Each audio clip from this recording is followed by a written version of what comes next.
Hey, good day. Roger Martin here from Billings, Montana. One of the few groups I trust is Judicial Watch. Here goes. Inserting dirty voting rolls in North Carolina. You won't believe the numbers our lawsuit is uncovered, and we're prepared to go to court on in terms of dirty voting rolls. And big news on the Hillary Clinton deposition fight, where she's opposing in a desperate appeal our efforts to depose her under oath, a court-ordered deposition. The State Department and the Justice Department, they've abandoned her, at least in this part of the case. So they think that she needs to be deposed as well, or at least they don't object necessarily to the deposition going forward now that the lower court has ordered it. So a lot to talk about. So, oh, wait, before I begin, bragging rights to whoever figures out what this picture is first. It's political, so you should be able to figure out. It's a fun picture. I bought it for my wife many, many years ago as a present. A lot to talk about. First up, though, is our new lawsuit. You know, the government is largely shut down. If you want anything done out of the federal government, unless they're doing something related to coronavirus, they're not doing anything at all. In fact, they've shut down their FOIA office in the FBI, which means we will get no documents from the FBI for the foreseeable future. We were also told last week, as I alerted you, that the State Department has also shut down its offices. So at least its FOIA offices. FOIA offices shut down both state and federally. Ay, ay, ay. We're paying these guys for what? And what's the excuse? Well, only these FOIA records can only be reviewed in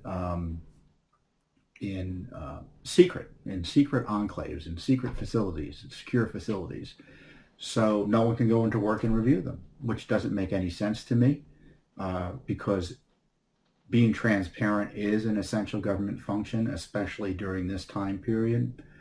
So Joe Biden, who is now the presumptive nominee for the Supreme Court, for the Democratic presidential ticket, is being protected by the State Department's failure to process any FOIA requests, including those under litigation by Judicial Watch about his alleged corruption, at least as it relates to Ukraine and, very importantly, China. Because remember, the Chinese government gave his son significant backing during the Obama administration. Completely outrageous conflicts of interest. What can I say? I just get more and more sick and tired of government intervention. Activism as well. So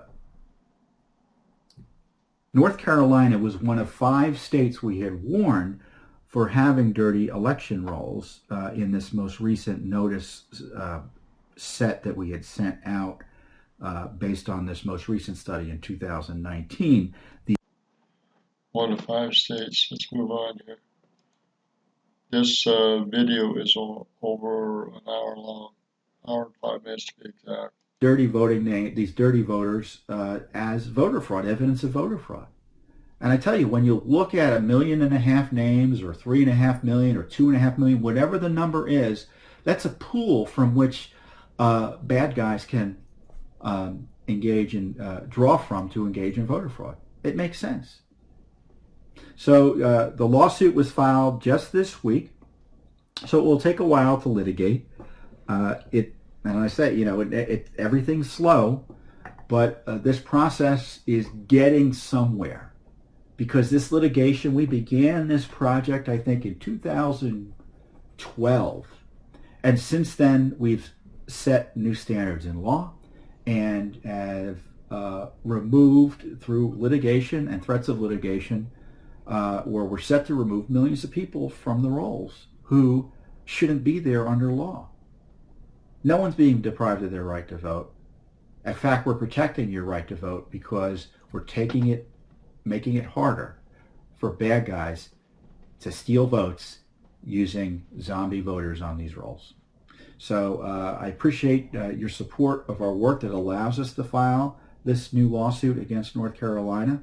But you can see, as once again, Judicial Watch is on the cutting edge. You know, the left is using the coronavirus to advance a radical agenda to blow up our elections. And what's Judicial Watch doing? The exact opposite. We're just doing our basic work, not using anything as an excuse, but this is the result of a very detail-oriented, serious legal and investigative process. Wow.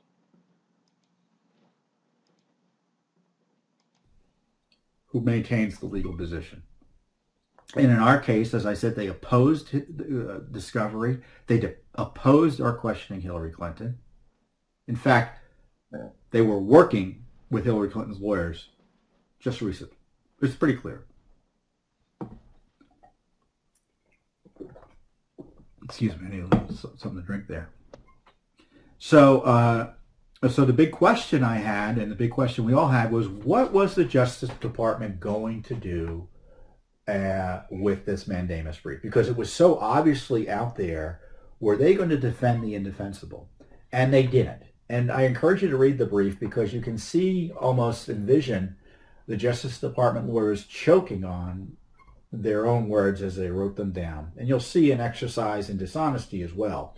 So I like so much here when we get something from the government that's good or bad, or in this case, somewhat good. I'm both happy that the Justice Department did the right thing, and I'm also outraged because they were still lying, in my view, about what went on with Hillary Clinton's emails. So the Justice Department, and I guess they speak with forked tongue. Is that the way? The government did not, this is what their brief says, again, this is the State Department and Justice Department, deep state, central. The government did not seek and thus does not support the extraordinary relief of mandamus due to the unique circumstances of this case.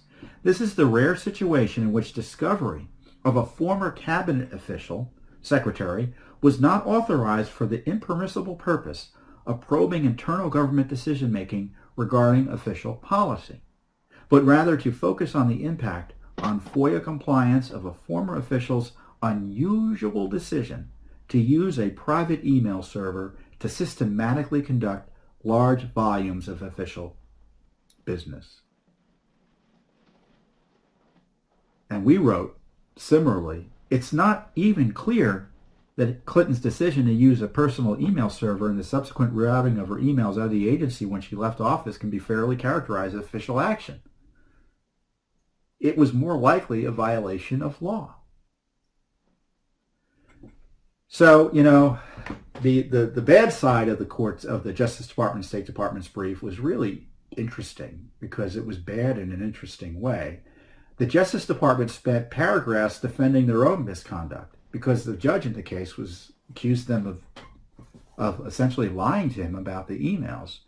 And so they said, we found out about it and we told them there were other documents to be found. But they didn't tell us they had boxes and bankers' boxes full of Clinton emails that they had to search. And this was the Secretary of the State Department, and they didn't tell us or the court any details about that until they were forced to. So that was dishonest. And the court is tired of the dishonesty. The lower court rejected their theory of the case, which is they did nothing wrong. Remember, the Justice Department's view is that the Justice Department did nothing wrong related to cover up the Clinton emails. The State Department's view is they did nothing wrong related to the cover up of the emails. This is not the Obama administration's position. It's this administration's position. This is why the president is frustrated. Because he sees this going on, and he's on our side on these issues. It's clear. You can see it in his tweets. Crazy.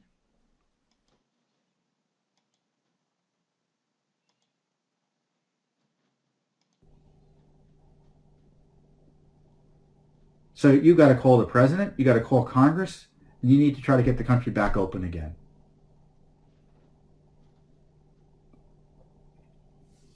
The coronavirus crisis is no longer a crisis. The crisis is the destruction of our economy and our freedoms.